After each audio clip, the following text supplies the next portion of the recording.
Hello and welcome to Storylines, the women's cricket podcast. It's me, Nikki C, alongside my beautiful co-host who's got a new gear here as well. She's got headphones, she's got a mic. It's Melissa Story.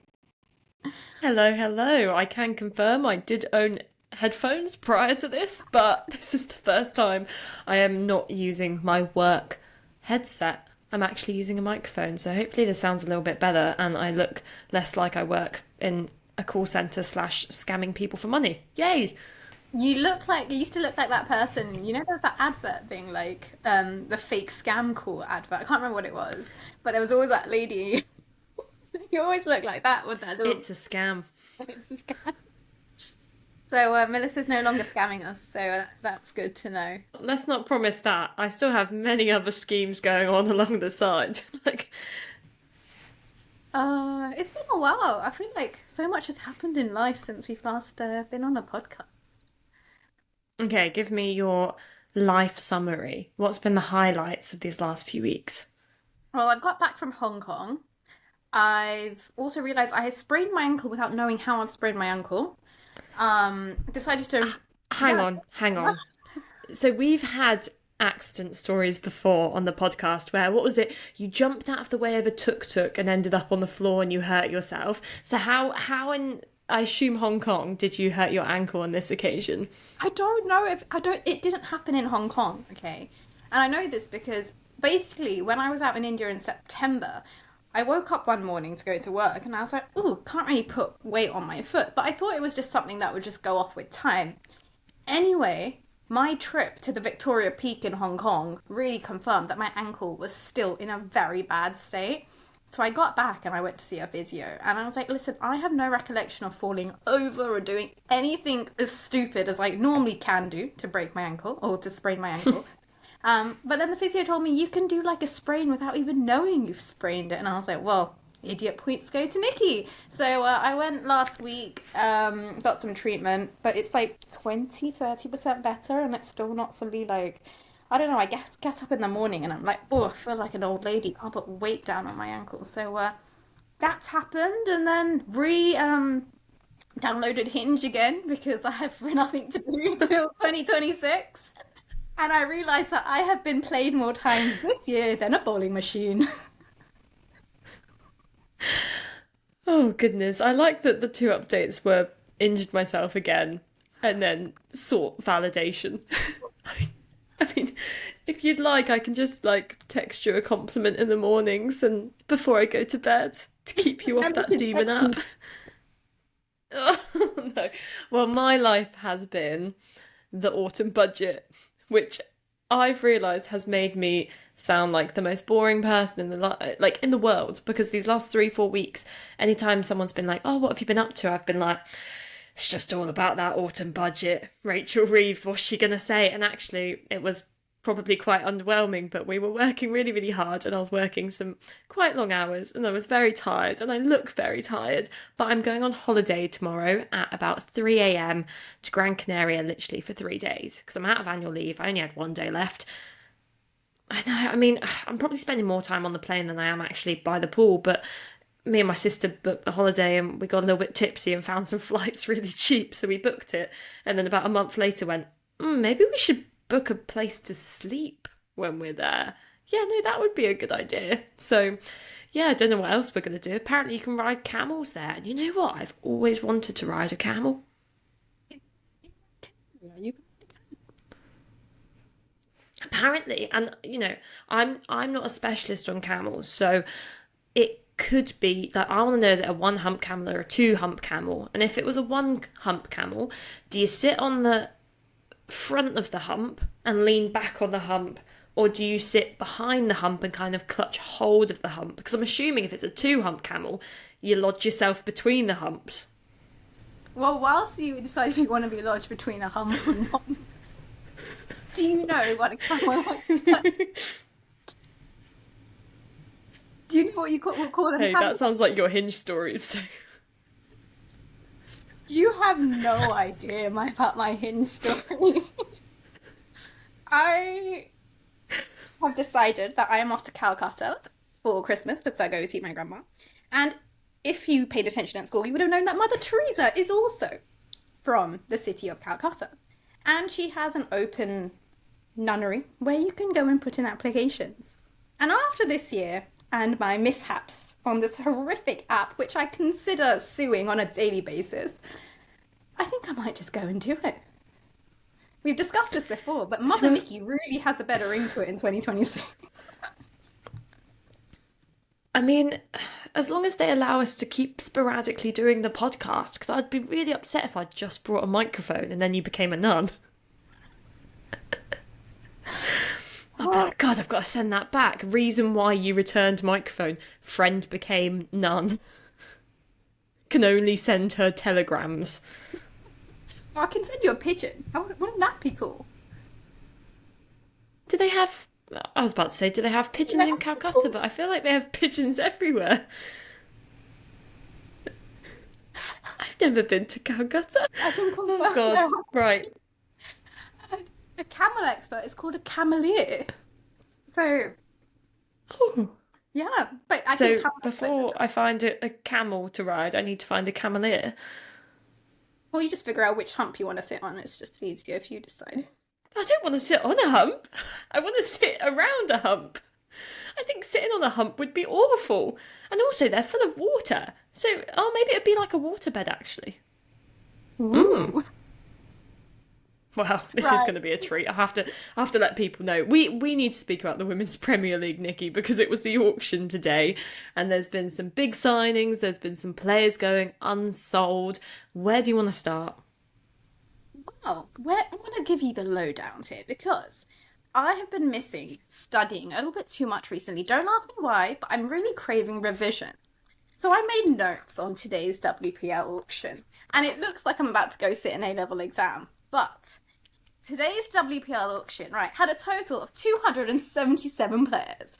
194 of those players were Indian domestic players, 83 overseas, and they were all fighting for a total of 73 spots. Thank you. There was 7 marks available for that question, and you received 7 marks. Please proceed. 6 overseas players per team, that's nothing changed, but before the hammer went knocking out in New Delhi, the franchises were told that Pratika Rawal, Yastika Bhatia, and Vijay Joshita were not going to be, well, they would be partaking in the auction, but they were injured, so they won't be involved with the next season of the WPL. And if a franchise was to pick one of those players, they would not be allowed a replacement for them throughout the course of the season. And then things got busy, right? So you had all franchises. And do you want to talk about the Marquee ones first? Or do you want to talk about the people who didn't go so?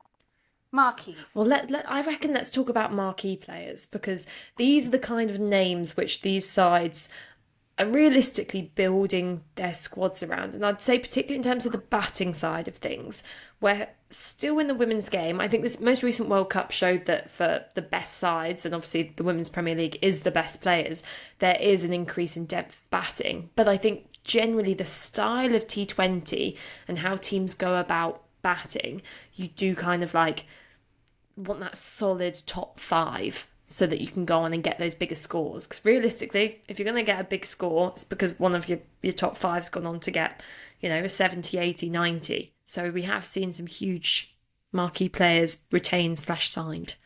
Yeah, absolutely. I think one thing that was really evident before the ball got rolling in the auction today was just the energy felt so different in this auction. And coming off the back of the Women's World Cup, we knew it was going to have an impact, but I just think you could sense how much that has actually followed through into this auction. And I think there were a lot of expectations in the auction, and especially some of the marquee players, which we'll touch on in a bit, to see the money they have gone for based on performances that we've just witnessed throughout the course of the last 2 months in the Women's World Cup.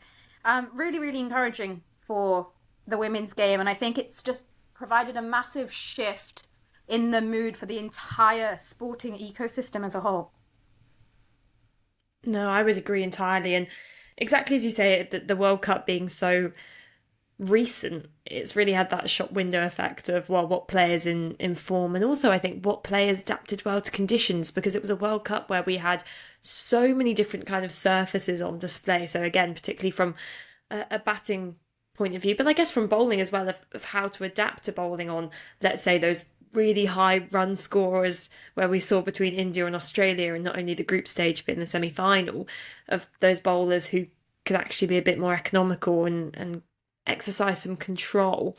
Of course, it slightly different being that 50 over format. But for example, Delhi Capitals, I mean, if you look at their kind of marquee set players, they had Jemima Rodriguez, Shafali Verma, Annabelle Sutherland, Marizanne Kapp, Nikki Prasad, and Laura Woolvart. Now, after her World Cup being the highest run scorer, breaking records in that department, it was always understandable that Laura Woolvart was going to have one hell of a bidding process. And I felt stressed watching it, genuinely stressed. I don't know how the players sit at home and watch it, if they do. I know. Did you see the way those, what do they call them? The things that they raise. What are they called? What's the terminology for it? Well, you knew what a cavalier was, so come on. What's the card you put in the air at an auction to bid? This podcast. Here we go. A paddle. Wow, that wasn't exciting, was it? A bloody When paddle. those paddles were being raised at the speed when Laura Woolvart's name came up, it was like boom, boom, boom, boom, boom, boom, and like it was crazy. To the point I was like, oh my goodness, like, and she ended up going for a whopping 1.1 crores, which is okay. I do this conversion on it quite often. Okay, so basically 1 crore is close to £100,000. Okay. So it's You just say less you do that because of the conversion often as if that's your normal invoice for the work you do over in it. I do this all the time. Yeah, how don't much worry. I have in rupees, and I have to do that conversion in my head. The exchange rate is not friendly right now, but yeah, close to being approximately £100,000. Which was her base price, if I'm not mistaken, was what, 40 lakhs, which is around £40,000. I mean, it's left Delhi Capitals with what I would say is probably one of the strongest batting lineups. I would say just from the outlook. I'd say, ooh, they look strong. Oh yeah, sorry, your video's breaking up a little bit. So, I mean, they had this last year as well in the 2024 competition, strong batting depth, and it wasn't only the Shafali Verma at the top of the order, but kind of those all rounders in terms of cap, and it got them to those crunch stages. They're probably the most consistent team, you would say, across the competition. But yet again, I mean, I've been a Delhi Capitals fan since the start, so I'm a little bit biased. But I would say, looking at those marquee players, Marizanne Kapp probably not having the ideal World Cup from her point of view, and I guess she is probably on that descending side of her career. What's the word? Wait, like an arrow goes through the air. Trajectory? Is that the word? God, I just want to get through one episode where we don't try and say a word and then go, do we actually know, one, if it's a word, or two, do we even know how to say it? For two people who use our voices for our careers, we're genuinely useless. It's the fact that you just said, oh, what's that word? It's when an arrow goes through. I was thinking of like a physics textbook, or probably knowing my background, a PE textbook. Oh, anyway, should we move on to the Gujarat Giants? Because their marquee players, Ash Gardner, Beth Mooney, Sophie Devine, and Renika Singh Thakur. I mean, again, a lot of Aussies, and Sophie Devine being that big signing for them after, again, a really brilliant World Cup. No, 100%. Like, Sophie Devine, what, 2 crores, which is what, just shy of £200,000, being picked up by the Gujarat Giants for this year. And just to run through the other marquee players, because conscious of time, for the Mumbai Indians, Natsiva Brant, Harmanpreet Kaur, Hayley Matthews, Amanjot Kaur, G. Kamalani, and Mealy Kerr. For RCB, Smriti Mandana, Rika Ghosh, Shriyanka Patil, and Elise Perry. And then for the UP Warriors, Shweta Sarat, Deepti Sharma, Sophie Eccleston, and Meg Lanning. Meg Lanning making the move over to the UP Warriors from the Delhi Capitals. really big move, I think, for the UP Warriors, because bringing in Lanning with that kind of captaincy angle side of things will be an interesting take on a team who hasn't always been the most consistent across the Women's Premier League. I think they've always promised big things, and as a side are quite hit and miss. Like, they'll go from one week hitting the highest total in the competition to the next week being bowled out for the cheapest kind of score available. But, you know, consistency has always probably been their most major issue. So interesting to see what kind of elements Meg Lanning's going to bring in that side of things. Sophie Eccleston as well, one of the best spinners in the world, so understandable that they'd want to keep her there. And Deepti Sharma, player of the tournament in the World Cup, who is going to be back in yellow. I think what they've gone for their approach, they've been looking for a lot more stability, the UP Warriors, and you can tell by the players that they've gone around to pick their Deepti Sharma, who's going to be playing for the UP Warriors. I mean, just rename it the Deepti Warriors, because she'll probably have a hell of a tournament, and then I reckon if they win, rename it to the Deepti Warriors. Okay. Well, we should copyright that, I think. But she's gone for just shy of £320,000. Meg Lanning shy of £190,000. And the other ones actually who's gone to UP Warriors, Melissa, is Deandra Dottin. Yeah. Who I missed so much across the most recent World Cup with the West Indies not there. In fact, so much so that I was looking at the 2026 T20 World Cup fixtures in my lunch break today, because I was like, oh, can start thinking about some annual leave now that all the Gloucestershire women's fixtures are out for next year. And I was looking at the fixture list and I saw the West Indies and I was like, I'm so excited to have you guys back, because I want to see D Dot and I want to see Hayley Matthews.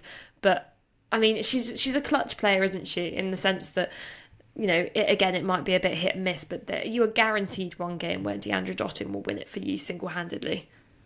No, 100%. And I think just the overall stability, I think that UP Warriors have got in this side, they look very good on paper this year.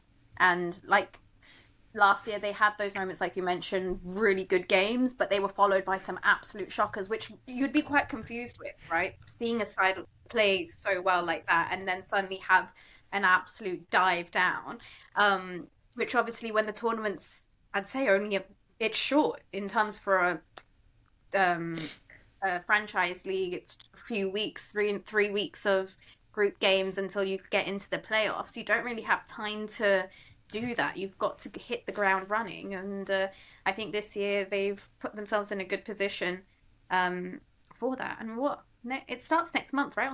No, not next month. January, on the 8th of January is when it kicks off. Sorry, I don't even know what month it is right now. I'm just. But yet you were like, but I know that it starts on this day. I was about to be like, yeah, Nikki, I have no idea what day of the week it is at all. Couldn't tell you what time it is. But at least we know when the Women's Premier League starts. And at least I know when every single men's Ashes test is on, because that's in my calendar for some reason. Maybe so I can schedule my crying. Oh, I'm surprised you didn't cry after that first test match. But quickly, on the UP Warriors one, actually, I was surprised that they didn't stick with Alana King. She played for the Warriors last year, and they had that spin duo of Alana King and Sophie Eccleston, and Alana King has remained unsold. Which, for me, I thought that was Yeah, that was one of the names which immediately stood out to me as players unsold. Again, we're banging on about it, but she had a really good World Cup. And she is one of those players who is able to make inroads regardless, I would say, of the surface, because she's very adaptable to whether she's getting turn, because she gets that flight as well and also can vary her pace when she's coming into bowl. So, I mean, I was really surprised. And actually, to list some of those names and to go through them, Alyssa Healy, unsold after making 2 centuries in the World Cup. Now, Nikki, do you think that is just mainly because of the kind of injury element of things, that she almost needs to be wrapped in bubble wrap these days? But do you think it's worth taking the gamble to have someone like Healy in your side? Absolutely. And if anything, wasn't the World Cup anything to prove that? When she's got the bat in hand, she's churning out runs. yes, you get some players who maybe are slightly more injury prone, but when they perform, they really perform and they make up for it. And surely, like a competition like the WPL, you want your best 11, you want your best squad. So maybe that just goes down to managing the load a little bit more. And we've heard about it in the men's IPL about how seriously like players are literally monitored throughout the course of the 2 months, and potentially if you've got someone who's more injury prone, just look out for them a bit more. I wouldn't say you not take her in the women's Premier League like that. When I saw that, I was like, what is going on? Well, it's particularly strange given that as a nation, India owes Alyssa Healy quite a lot for dropping Jimmy Rodriguez in that semi-final. So the least they can do is give her a Women's Premier League contract. Come on, guys.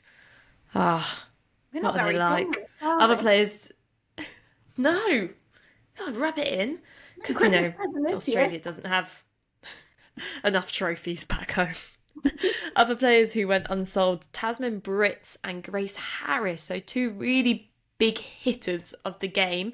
Again, I guess there's that element of inconsistency, which seems to be, I mean, for me, that seems to be standing out in terms of less sides willing to take that gamble on those players who, as I say, could completely win a game single-handedly but probably aren't as consistent performers. So I don't know whether that's that kind of assessment of the risks and actually recognising that from the last few years of play that actually it's those more reliable performers who are just that little bit more sensible, I guess, or less like completely eye-catching are the match winners. And also I think if you look at the other names of players who haven't been picked up in the auction, you mentioned Alana King, who's a fantastic bowler, but not the best. I mean, I say not the best with the bat. She's still pretty incredible with the bat. But Darcy Brown, for example, super quick, but doesn't offer much with the bat. You've also got Leah Tahuhu, who can give it a bit of a whack, but fundamentally is more of just a bowler these days. And I think sides are looking for players who aren't as one-dimensional, if that makes sense. But I don't know, but because then also some other, good all-rounders missed out in the sense of Alice Capsey missed out. She was having a bit of a bowl across the World Cup. Heather Knight, who doesn't really bowl anymore, she didn't get picked up either, which I was quite surprised about. Yeah, no, some of the players have gone untold. They've been a little bit surprising, and I would have thought Alice Capsey would have been picked up just because she has that two-dimensional aspect. But if she's not performing with the ball, with the bat, then she's got that ball in hand, and it's a matter of it just clicking at one time. Um, but I guess there's a different approach that's going towards this year's tournament with the auction. I mean, the key thing as well being that there is obviously such a limited amount of spaces. So that's why stuff like these World Cups and players demonstrating on the big stage that they're in form is so valuable, because for these players and with the amount of money available, as you mentioned, it's completely, it sets you up for not only the next year, but potentially for those players from nations where their salaries aren't as high. It's so huge, and this is why we keep an eye on this auction. And then once you're actually playing for these teams, you're in the best spot available, because if you have a good women's Premier League, then you're probably going to get offers all year round, and then you're looking ahead to the 100. There's obviously the Women's Big Bash taking place at the moment as well, and all around the world there is not an abundance of leagues, so we often do see the same players being picked up, but there are opportunities. This is like the best of the best, though, of course. Yeah, this is like the big stage. If you perform and do well here consistently, you can be pretty certain that the rest of the franchise leagues that come about throughout the rest of the year, um, you stand for yourself a pretty decent chance in them. Just another one though, for we've been talking about the UP Warriors. I'm not sure if we mentioned it. Phoebe Litchfield was picked up by the UP Warriors, so that's again another very strong batting option. Hang on, I didn't see that. I Stop it. That's unless my daft. revisions That's really Yeah, Phoebe Litchell's been picked up by the UP Warriors for 1.2. So that is what, just Oh shy of my 100. God, I thought you said she hadn't. I thought you said she hadn't been picked up. No, I Oh said she my has God, been Nikki, I was picked up. close to having a heart attack. Don't die on me, I please. actually I actually would have thrown my laptop out the window if Phoebe Switchfield didn't get picked up. Thank goodness. I mean, that is also one hell of a sign. And the investment, which I think has been the message from the start with the Women's Premier League, is that they do want to invest in younger players because then they want to keep them within their teams and their franchises for as long as they possibly can, which obviously there are some complications in terms of, I think, the number of players they're allowed to retain. But for young players, which is why I'm probably surprised about Alice Capsey actually, because she felt like a bit of an investment by DC, but clearly I haven't seen her recent performances as warranting a spot. But let's round up. Nikki, take us through the full squads, and then we will depart and go our separate ways. Okay, here we go. Delhi Capitals, Annabelle Sutherland, Chanel Henry, Dia Yadav, Jemima Rodriguez, Laura Wolvar, Lizelle Lee, by the way, who's coming back into the WBL. Lucy Hamilton, Mamata Madiwala, Marazan Kapp, Minu Mani, Nandini Sharma, Nikki Prasad, Shefali Verma, Sneha Rana, Sri Charani, and Tanya Bhatia for the Delhi Capitals. For the Gujarat Giants, we've got Anushka Sharma, Ash Gardner, Ayushi Soni, Beth Mooney, Bharti Fulmali, Danny Wyatt Hodge, Georgia Wareham, Happy Kumari. I just love that name. Sorry. Kanika Ahuja, Kashvi Gotham, Kim Garth, Rajeshwari Gaikwad, Renuka Singh, Shivani Singh, Sophie Devine, Tanuja Kanwar, Tita Sadhu, and Yastika Bhatia. For the Mumbai Indians, you've got Amanjot Kaur, Amelia Kerr, which was an absolute whopping sell. We've touched on it. Kamalini, Harmanpreet Kaur, Hayley Matthews, Millie Illingworth, Nala Reddy, Natsiva Brunt, Nicola Carey, Poonam Kemna, Rahila Firdoos, Saika Ishak, Sajivan Sajana, Sanskriti Gupta, Shabnam Ishmael, and Triveni Vasitha for the Mumbai Indians. And here's the RCB squad, which is looking very similar, okay, Melissa, to the Indian women's squad, okay? You got Anuradhi Reddy, then you got D. Hemalata, Elise Perry, Gautami Naik, Georgia Vole, Grace Harris, Lauren Bell, Lindsay Smith, Nadine de Klerk, Pooja Vastrika, Pratyusha Kumar, if I pronounce that right, Prema Rawat, Radha Yadav, Richa Ghosh, Shreyanka Patil, and Smriti Mandana. Very good job. Oh, well, that's another team to go. One more team to go. Oh, what? Oh my God. Asha Shabana, Chloe Tryon, Deandra Dotton, Dipti Sharma, G. Trisha, Harleen Dio, Kieran Navgire, Kranti God, Meg Lanning, Phoebe Litchfield, Pratika Raval, Shika Pandey, Shipra Giri, Shweta Saravat, Simran Sheikh, Sophie Eccleston, Shriman Meena, and Tara Norris, who's been sold to the UP Warriors for 10 lakhs, so around £10,000. So yeah, that is the sum up for all the WPL squads for the next season. But I guess if there's any injuries or anything like that down the line, then we'll hear updates before the season kicks off on the 8th of Jan. But that's how it looked like today. 277 players, 73 spots, and it's all done and dusted. And none of the teams picked me and you up. Just so insulting. Yeah, with you waking up with a dodgy ankle and me essentially a walking zombie right now. Yeah, you need to get some sleep. Please go sleep in the Canary Islands and ride a camel, but just don't fall off the camel. So I'm not allowed to sleep on the camel unless I'm wedged between the two humps? Well, you can sit on the hump, you can wedge yourself between humps, whatever you want to do, you hump it out, girl, but... And on that note, thanks so much for listening, and we'll speak to you soon. Bye! Bye! Hump it out. Oh my